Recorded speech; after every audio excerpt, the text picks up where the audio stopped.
ለብዙ ዓመታት የአየር ንብረት ለውጥ፣ ድህነት፣ ጦርነትና ጭቆና ዓለምን ቀስ በቀስ ሲያጠፏት ቆይተዋል። ሆኖም የሰው ልጅ በመጨረሻ ለውድቀት የዳረገው የኤሌክትሪክ መስመሮችን ያወደመውና በሁሉም ዋና ዋና ከተሞች ላይ የተሰነዘረው ሚስጥራዊ ጥቃት ነበር። ጨለማው ሲነግስ የሰው ልጅ በብዛት መሞትም ጀመረ። ሳይንቲስቶችም ይህን ክስተት ዘብሬክ ብለው ጠሩት። በመጀመሪያ ወንዶች ደማቸው ቢፈስም እንኳ የተቻላቸውን ያህል ወጥተው ተዋግተው የነበረ ቢሆንም በሚያሳዝን ሁኔታም ተሸነፉ። ስለዚህ አሁን ሴቶቹ ሰይፋቸውን መዘው ውጊያውን መቀጠልም አለባቸው። በእኩለ ሌሊት ማሪያ የወታደር ቡድኑን ጥቃት ለመሰንዘርም ትመራለች። የተተኮሱ ብርሃኖች አካባቢውን ሲያበሩት ከሩቅ የሚጮህ ድምፅ ተሰምቶ ሁሉም ለውጊያ እየጮሁን ቦታቸውን ይይዛሉ። ድንገት ብሬከርስ በመባል የሚታወቁ ግዙፍና አስፈሪ ጭራቆች ታይተው ቡድኑም ለህይወታቸው ለመታገልም ወደፊትም ይገሰግሳሉ። ከመጀመሪያው የብሬከር ጥቃት ከ15 ዓመታት በኋላ ማሪያ ባል ጆን ለልጃቸው ዊላ ስለ ዘብሬክ ያስተምራታል። ብሬከሮቹ ስቲች በሚባል ነገር ተደብቀው ሁልጊዜ ምድር ላይ እንደነበሩም ታውቆ የሰው ልጅ በረዶውን ሲያቀልጥና ጫካውን ሲያወድም ስቲቹም ተከፍቶ ብሬከሮቹም ሁሉም ወጡ። ዊላ አሰልቺ ዝርዝሮችን መስማት ስለሰለቻት ጆንም በአንድ የመጥረቢያ ምትም 100 ብሬከሮችን ስለገደለው ኮዲያክ የተባለ ተዋጊ ታሪክ እንዲነግራት በመጠየቅ አቋርጣው ማሪያ ለዊላ አይታቸው የማታውቀውን ቆንጆ አበቦችና እንስሳት የሚገልጹ ታሪኮችን እየነገረቻትም ቆይቶ ግን ህንጻቸው መናወጥ ጀምሮ ወታደራዊ መኪኖችን መተው አካባቢውን ለቀው የሚወጡበት ጊዜ መድረሱንም ያሳውቃሉ። በተመሳሳይ ጊዜ ማሪያ እና ጆን የዊላን የልደት ቀንም እያከበሩ ነበር። እሷም ቆንጆ ኬክና እናቷ የፈተለችው ባርኔጣና ክብሩን ለቀድሞ ወታደሮች በሚሰጥ ጎረቤት የተሰራ የውሻ አሻንጉሊት የሆኑትን 2 ስጦታዎችንም ተቀብላ በድንገትም በሩን በሚደበድብ ወታደር ተቋርጠው እሱም የመሄጃ ሰዓት መሆኑንም ይነግራቸዋል። ዊላ እቃዎቿን ስትይዝ ጆን ተመሳሳይ ነገር ለማድረግ ቢሞክርም ነገር ግን ቁስሉ ለመንቀሳቀስ ሲያግደው ማሪያም እየረዳችው ስለ ሁኔታቸውም ይወያያሉ። ከጥቂት ጊዜ በፊት ማሪያና ቡድኗ ስቲቹን ዘግተውት ነበር። ቢሆንም ግን ብሬከሮቹ መምጣታቸውንም ቀጥለዋል። ማሪያ አንዱን ስቲች መዝጋት ሌላኛው እንዲከፈት ያደርጋል የሚል ግምትም አላት። እርስ በእርሳቸው ቁስላቸውን ቼክ አድርገው ዊላ በእንባ እየተመለከተቻቸው የፍቅር ቃል ተለዋውጠውም ሲሳሳሙ መብራቱን በዛ ሰዓት ሲጠፋም ዊላ በፍርሃት ወላጆቿን ለማቀፍም ትሮጣለች። ከዚያ በኋላ ማሪያ ከወታደር ጓደኞቿ ጋር የተቀላቀለች ሲሆን ጆንና ዊላ ግን ከሲቪሎች ጋር መጓዝም አለባቸው። አንድ ወታደር የጆንን ቁስል አይቶ በጦርነቱ ወቅት ተበክሎ ሊሆን ይችላል ብሎ ሲሰጋ፣ ነገር ግን ጆን አንዲት ትንሽ ምልክት እንኳን ካሳየ ራሱን እንደሚያጠፋም ቃል ገብቶ በአቅራቢያው ብሬከሮቹ ጥቃት እየሰነዘሩና ብዙ ፍንዳታዎችንም እያስከተሉም ይታያል።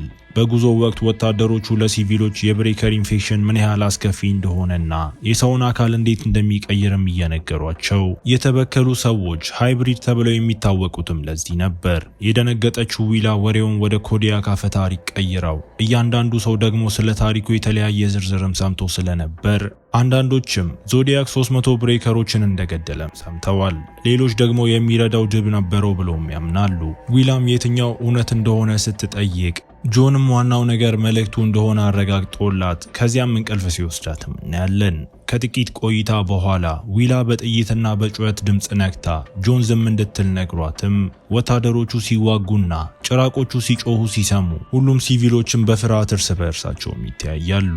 እነሱን የምትጠብቃቸው ሴት በመኪና ውስጥ እንዲቆዩ ነግራቸው ወደ ውጊያውም ተቀላቅላ ብዙም ሳይቆይ አንድ ብሬከር ወደ መኪናው ሲቀርብ ሁሉም መጨረሻቸው እንደሆነ ቢያስቡም ነገር ግን ፍጡሩ መኪናውን ሳይመለከትም ያልፋል።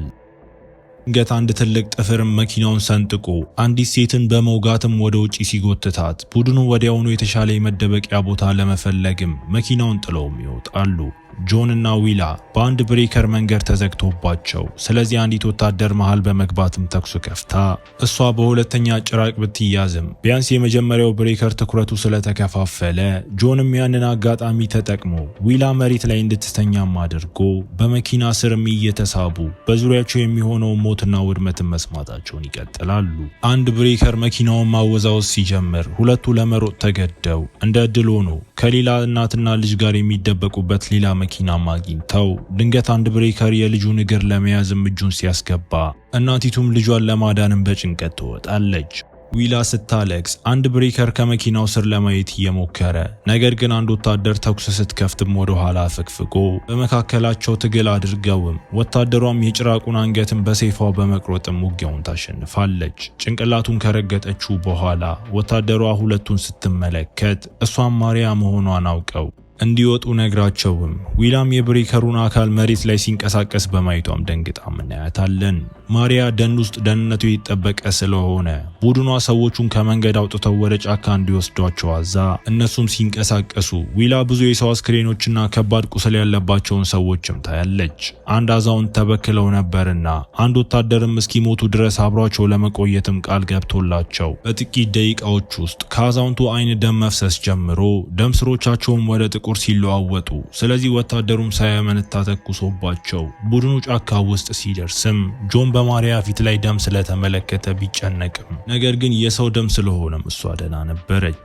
በዚያን ቅጽበትም ተጨማሪ የጭራቅ ድምጾችን ሰምተው ማሪያ መቆየትና መዋጋት ስላለባት ቤተሰቡ ያለሷ ጉዞ መቀጠል እንዳለባትም ለዊላ ነግራት ዊላ እሷም እንደምታስፈልጋት በመግለጽ እያለቀሰች ነገር ግን ማሪያ ሲቪሎች ሁሉ እንዲንቀሳቀሱ ነግራቸው ጆንም ዊላን በኃይል ጎትቶም ወስዷት ወታደሮቹም ተሰባስበው ለሌላ ውጊያም ወደፊትም ይፈጥናሉ። ጠዋት ላይ ጆንና ዊላ ወደ ባህር ዳርቻው ደርሰው ጆንም እሱና ማሪያ አሳ ማጥመድ ይጠቀሙበት የነበረውን ጀልባ ማሳይቷት አሁንም የብሬከሮቹንና የጩኸት ድምጽ ከጫካው ስለሚሰሙ ስለዚህ ዊላ ጥቂት ሲቪሎችን ይዘው መሄድ እንዳለባቸው ብትጠቁምም ሆኖም ጆን ጀልባው በጣም ትንሽ ነው በሚል እምቢ ይላታል።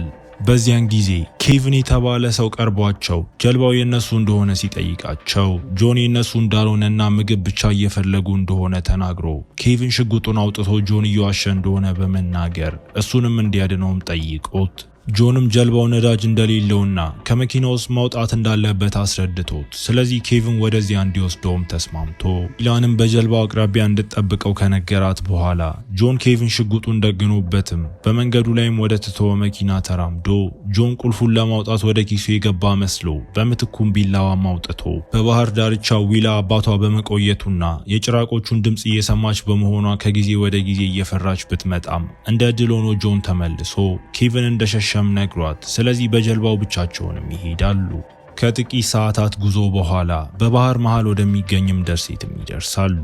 ከአንድ ዓመት በኋላ ሁለቱም አሁንም በደሴቲቱ ላይ እየኖሩ ዊል ኮረብታ ላይ ተቀምጣ በዋናው ምድር ላይም በውጊያ ምክንያት የሚፈጠሩ ፍንዳታዎችንም እየተመለከተች ወፍ ስትበር ስታይም በጥንቃቄ ከገደል ወርዳ ቢያንስ አንዱን ትታ ከጎጆ ውስጥም እንቁላሎቹን ወስዳም ከዚያ በኋላም ጆን እንጨቶችን ወደሚፈልጥበት ቦታ ሄዳ ዊላ ፕሮቲን ስለሚያስፈልጋት በወጥመዶቹ ውስጥ ምንም እንስሳ እንደሌለ ሲሰማ ቢጨነቅም እሷ እንቁላሎቹን ስታሳየው አባትየውም አላስፈላጊ አደጋ ውስጥ በመግባቷ ሲቆጣት ዊላ እንደሱ ጠንካራ መሆኗ ማረጋገጥ እንደምትፈልግ እሷም እንጨት መፍለጥ እንዳለባት እንዲያውም እንደ ኮዲያክም መጥረቢያ መያዝ እንደምትችልም ታስባለች። ጆኒ እየተገረመ የልምምዷን ውጤት እንድታሳየው ጋብዟት ስለዚህ ዊላ በእንጨት ሰይፏ ጥቃት ስትሰነዝርበት ጆን እሷን መከላከልም ቀላል ሆኖለት ተጨማሪ ልምምድ እንደሚያስፈልጋት በመግለጽም ገፍቶ ውጊያውን አቁሞ እሱ ሲዞርም ዊላ ድንገት ልታጠቃው ብትሞክርም ነገር ግን ድጋሚ ተከላክሏት ሰይፏም ይሰበራል።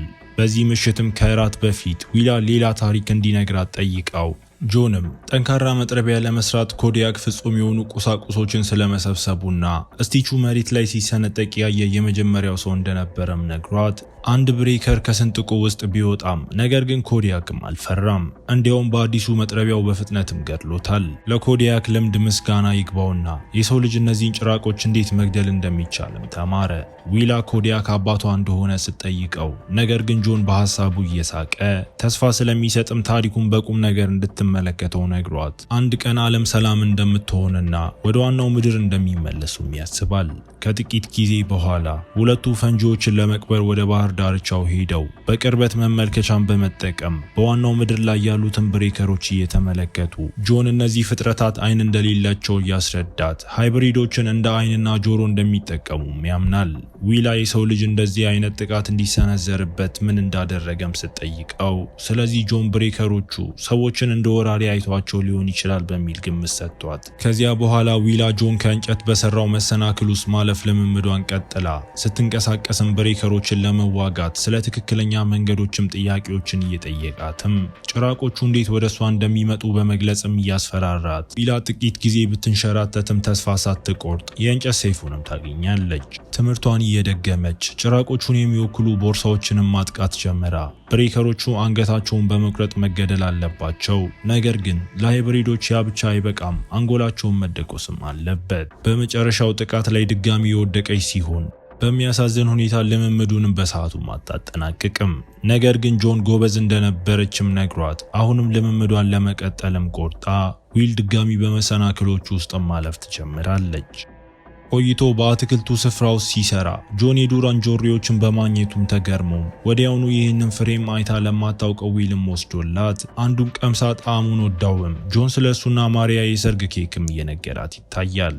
አንድ ቀን ጠዋት ዊላ ፏፏቴ አጠገብ ጠርሙሶችን እየሞላች ሳለ ድንገት ባህር ዳርቻው ላይ አንድ ሰው አይታ ሰይፏን ልትይዝ ስትልም አንዲት ወጣት ልጅ መሆኗን አስተውላ ዊላ ትኩረቷን ለመሳብ ስትጮህም ልጅቱም ወደ እሷም ለመሮጥም ትጀምራለች። በዚያ ቅጽበትም ዊላ ፈንጂዎቹን አስታውሳ ልጅቱ ፈንጂው ላይ ከመድረሷ በፊት ለማስቆምም ወደፊት ሮጣ ሁለቱም ቢደነግጡም ነገር ግን በጥንቃቄ ምርቀው የምታለቅሰውም ልጅም በደስታ ዊላንም ታቅፋታለች። ከዚያ በኋላ ዊላ ልጅቱን ከአባቷ ለተወሰነ ጊዜ መራቅ በሚያስፈልጋት ጊዜ ወደምትጠቀምበት ሚስጥራዊ ዋሻም ወስዳት ውሃ አካፍላትም ስሟም ሮዚ መሆኗንም አውቃ ዊላ ከግንባሯ ደም እየፈሰሰ መሆኑን ስታይ ሮዚም ጀልባው ላይ እንደተመታችም ገልጻ እሷና ቤተሰቧ ወደ አያቷ ቤትም እየተጓዙ ነበር። ነገር ግን ብሬከሮቹ ጥቃት ሰንዝረውባቸው ሮዚ ብቻ እንደተረፈችም ገልጻላት ዊላ ምግብም እያካፈለቻት መሄድ እንዳለባትም ስትናገር ነገር ግን የፈራችው ሮዚ ትንሽ እንድትቆይም ታደርጋታለች። በጫካ ውስጥ ስትራመድ ዊላ ከበስተጀርባዋ ድምጽ ሰምታ እናቷን በማግኘቷም እየተገረመች ማሪያ አጥብቃ አቅፋትም ለጊዜው ጆንን ትተው መሄድ እንዳለባቸውና ዊላም ውጊያውን መቀላቀል እንዳለባት ተናግራ ድንገት ከማሪያ አይኖች ደም መፍሰስ ሲጀምሩ ዊላም እየጮኸች ነገር ግን በዋሻ ውስጥ ከቅዠቷም ትነቃለች። ሮዚ አሁንም ተኝታ ስለነበር ስለዚህ ዊላ የአሻንጉሊቱን ውሻ ትታላትም ወደ ቤቷም ሮጣ ዊላ በድንገት ስትገባ ጆን ጥቃት እየሰነዘረበት መስሎትም ሽጉጥ አውጥቶ ዊላ መሆኗን ሲያይም ወዲያውኑ አስቀምጦትም ቀኑ ሙሉ ስለጠፋችም ምን ያህል እንደተጨነቀ ሲገልጽ ዊላም ይቅርታ ጠይቃው ነገር ግን ስለ ሮዚም አልነገረችውም። ሽጉጡ የኪቭን መሆኑን ተረድታ ጆንም እሱን ትቶ ከመሄድ ውጭ አማራጭ እንዳልነበረው ማስረድቷት ወንዶች ብቻ ሃይብሪድ እንደሚሆኑ ስትጠይቀው ጆን እንዳልሆኑም ይነግራታል። ሴቶችም ሃይብሪድ ሊሆኑ ይችላሉ ግን እድሉ አነስተኛ ነው ብሏት ዊላ አባቷ ተራ ሰው ይገድል እንደሆነ ስትጠይቀው ጆንም ዊላንና ማሪያን የሚጎዱበት ከመሰለው ማንንም እንደሚገድል አምኖ በዚያ ምሽትም ዊላ ጆን እስኪተኛ ድረስም ጠብቃ ቀስ ብላ ምግብ ሰርቃም ለሮዚ ወስዳላት ሮዚ ብዙ ጥያቄዎችንም እየጠየቀቻት ዊላ ዋሻ ውስጥ እንደማትኖርም ገልጻላት ነገር ግን ደሴቲቱ ላይ ብቻዋን እንደሆነችም ታስመስላለች። ከዚያም ከጦርነቱ በፊት ዓለም እንዴት ትመስል እንደነበር የሚገልጽ አንድ መጽሐፍም ለሮዚ እያሳየቻት ልጃገረዶቹ የማያውቋቸው አንዳንድ እንስሳትን መጽሐፉ ላይም አሉ። ሮዚ ቤተሰቦቿ ስለናፈቋት ስታለቅስ ዊላም ትኩረቷን ለመቀየርም ስለ ኮዲያክም እየተረከችላት ሆኖም ሮዚ ኮዲያክ የሞተም ይመስላታል። አለበለዚያ ውጊያዎችን እያሸነፈ ይገኝ ነበር ስትል ዊላ ጀግኖችም እርዳታ እንደሚያስፈልጋቸው ገልጻ እናም ኮዲያክ ከባድ ውጊያን ለማሸነፍ ቡድን ስለመሰብሰቡ ታሪክም ትነግራታለች። ከወታደሮቹ አንዱ ወደ አስፈሪ ጭራቅ መለወጥ ሲጀምር ቡድኑ ስለ ሃይብሪዶች የተማረ ቢሆንም ጥይት ግን ምንም አላደረገም። ስለዚህ ኮዲያክ በመጥረቢያውም ገደለው። ለሱ ምስጋና ይግባውና አሁን ሰዎች የሃይብሪዶች አንጎል መደቆስ እንዳለበትም ያውቃሉ። ዊላም ኮዲያክ የሆነ ቦታ እየተዋጋ እንደሆነና አንድ ቀን ሰዎች ጦርነቱን እንደሚያሸንፉ በእውነትም ታምናለች። የምትሄድበት ሰዓት ስለደረሰ ሮዚ እዚህ እንድጠብቃትም ነግራት የልደት ባርኔጣዋንም በስጦታም ሰጣትም እናያለን።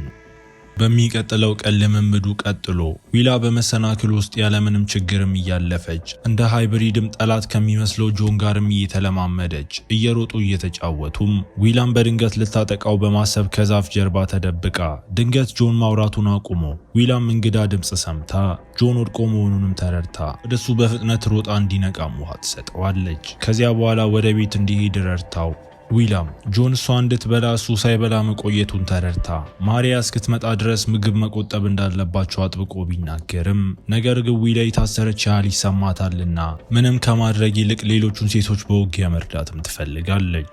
ጆን ለ5 ዓመታት እንደተዋጋ ማሪያ አሁንም እዚያ እንዳለችን በማስታወስም ተቆጥቷት፣ ስለዚህ ምንም እንዳልተደረገም ሊቆጠር አይችልም ብሏት በልጁም እንደሚተማመንባት ለማረጋገጥ ጆን የድሮ ሰይፉንም ለዊላም ይሰጣታል።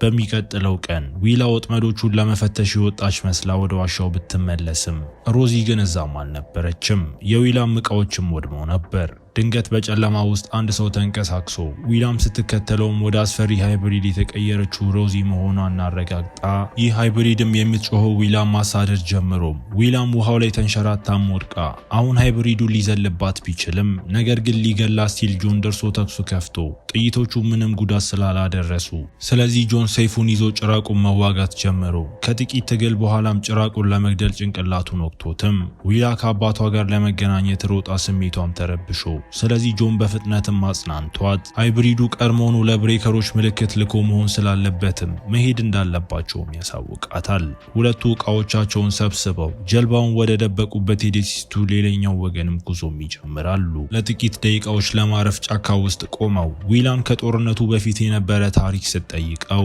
ጆን በዚያን ጊዜ አንዳንድ መንደሮች ጥቃት እንደደረሰባቸው እንደሆነ ወሬ ቢኖርም ማንም ግድ እንዳልነበረውም ይነግራታል። ከተማ ውስጥ ያሉ ሰዎችም ደስተኛ ነበሩ። ጆንና ማሪያም በተለይ ማሪያ ነፍሰ ጡር በነበረችበት ጊዜ በአዲሱ ትዳራቸውም እየተደሰቱም ነበር። በዚያ ቅጽበትም ከሩቅ አንዳንድ ፍንዳታዎች የተሰሙ ሲሆን ይህ ማለት ብሬከሮቹም ደርሰዋል ማለት ነው። ሁለቱ በተቻላቸው ፍጥነት ቢሮጡም ነገር ግን መሬት ላይ ያለ ሸለቆ ጋር ሲደርሱ ፍጥነታቸውን መቀነስም ነበረባቸው። ዊላ ወደ ሌላኛው ወገን ለመድረስ በጥንቃቄ በዛፉ ላይ የተራመደች ነገር ግን ጆን ሊከተላት ሲል የሮዚ ወንድምም እንደ ሃይብሪድ ሆኖ ታይቶ ጥቃት ሰንዝሮበት ጆን ዊላ እዚያ እንድትቆይ ቢነግራትም ሆኖም እሷ ሸለቆውን ድጋሚ ተሻግራ ሃይብሪዱን ከአባቷ ላይም ጎትታው ከዚያም የፍጥሩን አንገት ለመቁረጥም ሰይፉን ተጠቅማ ቢሆንም ግን አካሉ መንቀሳቀሱን ቀጥሎ ድጋሚ ጥቃትም ይሰነዝራል። ዊላም በስንጥቁ ላይ ባለው ዛፍ ላይ ወደ ኋላ የገፋ ሲሆን እሷም እስከ መቼ መቆየት እንደምትችልም አታውቅም። እንደ ዕድል ሆኖ ጆን የሃይብሪዱን ጭንቅላት ሲደቁሰው አካሉም ወዲያውኑም ወድቆ ከዚያ በኋላ ዊላና ጆን ተሻግረው በሰላም ወደ ሌላኛው ወገንም ይደርሳሉ። ሌላ ጫካ ውስጥ ሲጓዙ ጆን ወድቆም በዚያ ቅጽበትም የሮዚ አባት ሃይብሪድ ሆኖ ሲመጣም ያያሉ። ዊላም አባቷ ከእሷ ጋር እንዲሮጥ ብትፈልግም ነገር ግን ጆን ለመንቀሳቀስም በጣም ደክሞ ነበር።